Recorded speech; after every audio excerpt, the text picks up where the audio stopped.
All right, today we're diving deep into a force that quietly governs our lives, conflict avoidance. And look, this isn't just about being polite. We're here to decode the hidden system that turns a simple desire for peace into an absolute trap, what we're calling the harmony trap. Just let that sink in for a second. The most effective way to control someone isn't through brute force, it's through friction. It's the strategic use of social discomfort. This quote gets right to the heart of the paradox. Your own natural, healthy desire for a quiet room can be turned into a weapon against you, making you hand over your own power piece by piece. It works because it taps into a deep neurological tax that your brain pays every single time it's forced to deal with social tension.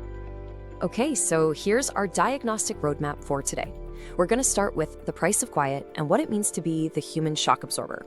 Then, we'll deconstruct the architecture of capture and get into the biology of the concession. And finally, we'll cover how to spot the trap and the core principle you need to get out of it, how to own the cold. So let's kick things off with a huge miscalculation many of us make.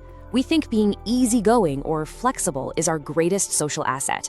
But when you look at it clinically, it's often a targeting signal.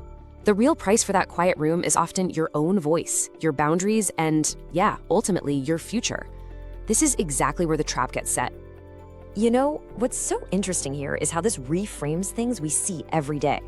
When someone in a meeting suddenly gets really blunt, or a partner gives you the silent treatment, they're not always just being emotional.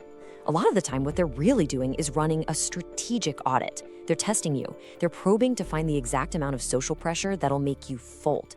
Your fear of that friction, that awkwardness, that's the lever they pull to control the entire situation. So let's put a name on the person who runs this system, the tension architect. And let's be very clear, this is not just some difficult person.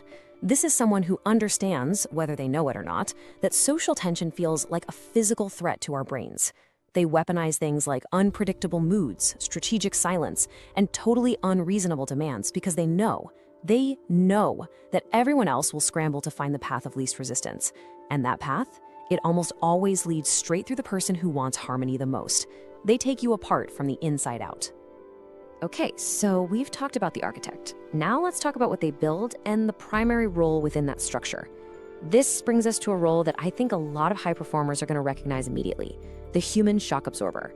This is where we get into the day-to-day reality of the harmony trap, the pattern of becoming the designated buffer for someone else's chaos. These are the clinical symptoms. First, you get induced anticipatory submission. What does that mean? It means you start managing a person's mood before they even walk into the room. Your own needs just get pushed to the side to keep the temperature stable. Then, sovereignty atrophy sets in. You realize your endless desire to be polite, to be a team player, is the very thing that's making you disposable. You're not valued for your flexibility, you're just predictable.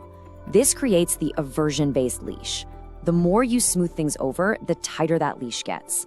Every time you give in, you're teaching them that applying tension works. And it all leads to your final role, the human shock absorber. You're no longer a real contributor, you are just the emotional sponge for the most volatile person in the room. All right, so we've seen the symptoms. Now let's pull back the curtain and look at the system itself. We're moving into a purely diagnostic mode now. This is the blueprint. This is the repeatable, four-stage process that is designed to engineer submission and capture your sovereignty. So the thing you have to understand is this is not random. It's a loop. It starts with stage 1, the microaggression probe. The architect subtly pokes at things you value, like calm or kindness, just to see how you react, to map your need for order. Stage 2 is tension injection. They project displeasure, which your nervous system reads as a threat. And here's the failure point. Stage 3, variable relief, is the master stroke. When you finally give in, they reward you with warmth, creating a dependency. Your brain learns that giving in equals safety. And finally, stage 4, structural monopoly. They become the emotional default. You stop thinking about what you need and start obsessing about managing their mood. And that's it. Capture is complete. And this slide just lays out the end game perfectly. On the left, you've got a healthy system, mutual cooperation, power is shared, needs are negotiated, you're building reality together. But on the right, you see where the harmony trap leads, emotional rent-seeking. All the power shifts to the tension architect. The peacemaker's needs, they're just erased from the board. And the most critical part, one person's mood now dictates reality for the entire group. So that's the how, but the really big question is why? Why does this work so incredibly well, even on really smart, capable people? Well, the answer isn't just in psychology, it's deep in our biology. Let's look at the engine that powers this entire system. It all comes down to this core concept right here, the metabolic cost of self-regulation. See, your brain is fundamentally an energy-saving machine. Holding a boundary, sitting through a tense, cold silence, dealing with the stress of conflict, all of that burns a huge amount of glucose and oxygen. It's metabolically expensive. There is a real physical tax to standing your ground, and your brain is designed to avoid that tax at all costs. So check this out. This is the primal split-second calculation your brain is making. On one side, you have enduring the social threat. That's a high metabolic tax you don't know how long it'll last, and your ancient survival wiring sees it as a genuine risk. On the other side, you can just concede a resource, your time, your opinion, whatever. That's a low metabolic tax, you get immediate relief, and so it's perceived as the safer choice. The tension architect is basically hacking this pre-built avoidance system in your own brain. And this right here, this is the lie we tell ourselves to make it all okay. It's not worth the drama, is the story we invent to justify a biological surrender. We think we're making a rational choice for peace, but really, we're just being managed by our own brain chemistry. We're running from the metabolic pain of social friction. Okay, so you understand the theory, but how do you spot this in the wild? How do you diagnose it in your own life? This next part is about equipping you with the tools to go from being a participant in the trap to being an observer of it. All right, this is your number one red flag. I want you to remember this one. The harmony-labor disconnection. It's that feeling you get when the room is finally quiet, the fight is over, but you are just filled with this deep, simmering resentment. When the peace you see on the outside and the emotional cost you're paying on the inside are completely out of sync, you found the fracture. That is the signal that the contract has been broken. And here's another one. This is a big one for anyone who's a natural leader or just the responsible one in the group. It's the fixer's paradox. The person who feels like they are the only one holding it all together is often the person who is most deeply caught in the trap. Their identity as the fixer is the very thing that blinds them to the fact that they aren't fixing anything. They're just absorbing dysfunction for everyone else. So it all boils down to this. You have to ask yourself this question, and you have to be honest. Are you actually keeping the peace through negotiation and mutual respect?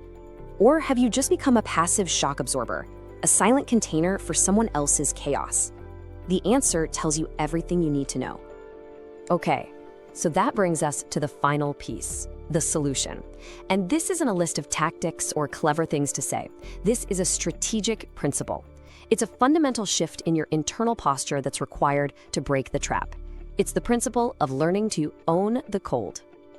And this quote, this says it all. We are trained our entire lives to believe that being liked is the goal. But in the world we're describing, the willingness to be disliked, to be seen as difficult for simply holding a boundary, that is the only real path to freedom. True freedom isn't on the other side of perfect harmony. It's on the other side of your fear of friction. And here's the most powerful part of this whole analysis.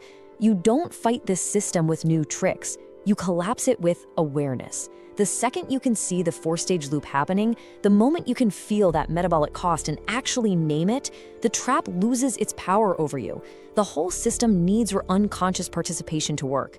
Pure diagnostic awareness is the only weapon you need. And that right there is the final command. The one thing to take away from all of this. Your job is not to manage the emotional state of every person around you. Your primary responsibility is to your own sovereignty. So stop being the shock absorber. Stop smoothing the path for the architect. Your new mandate is simple, it's clear, and it's powerful. Hold the line.